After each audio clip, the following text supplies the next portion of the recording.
Ross, you've talked about Shane, you've talked about Kevin, but what about Connor? I know he hasn't had the finishes necessarily on the road courses this season, but the speed has been there. What have you learned from him?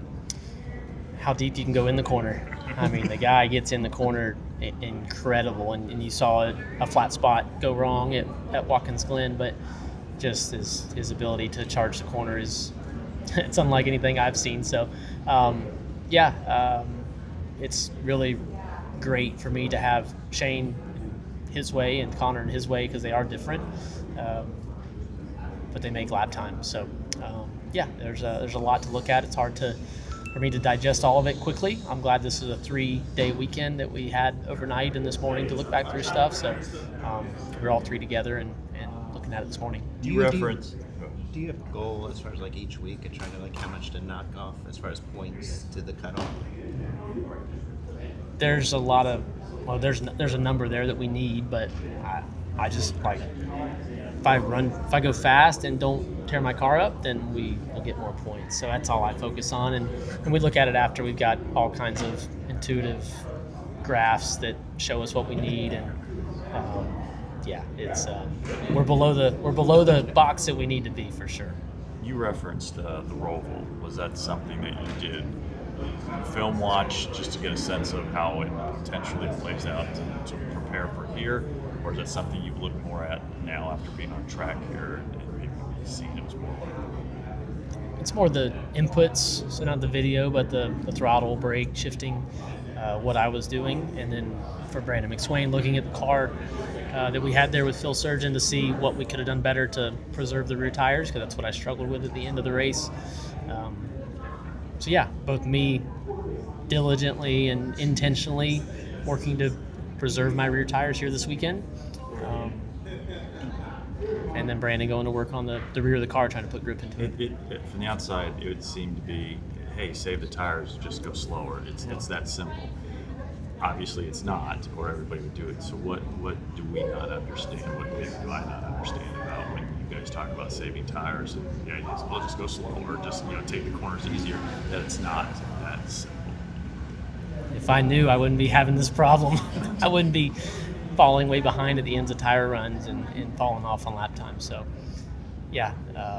it's not a just go slow, let 10 cars pass, and you'll pass 15 at the end of the run. It's a feel thing, and it's something that I haven't I know I have not gotten close to the bullseye on how much can I take out of the tire at the beginning of the run for some payback at the end on the good side.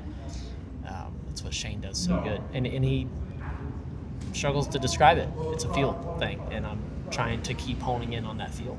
Alan East was very complimentary of you yesterday as far as the development of Tyler Reif and Landon Lewis and the progress that they made. And Tyler doesn't run that often, so for him to be that close to potentially getting a win, what's it say about how far that organization has come and continues to grow? Yeah, it's really cool to see.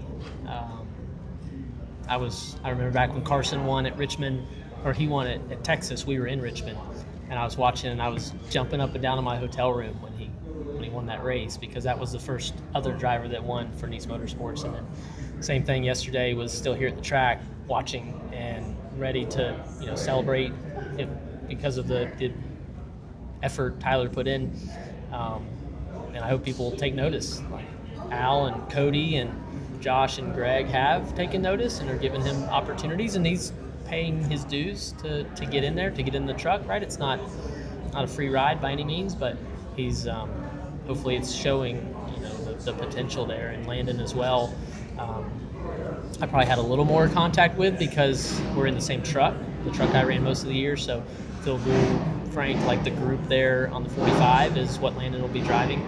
And it was really cool to see. I'm the biggest Nice fan in the world, and I hope that more people win for them. Last question. Between the bumps and the hill and the elevation shift, all that stuff, is this place more physically taxing from like a spinal compression standpoint, or is it more just mentally taxing from a hitting your mark standpoint? Mental.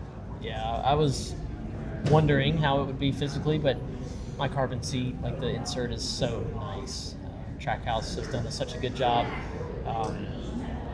done my part to stay the same shape and size since we poured this insert actually in 2019, January of 19.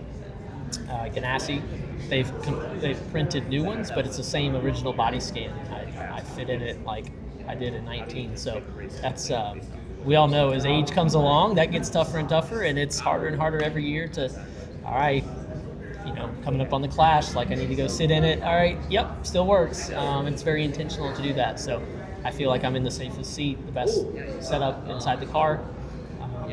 And yeah, we're flying through the air. The cars are bouncing. We're hitting the ground. We're sliding through blind corners. But it's more mental for me.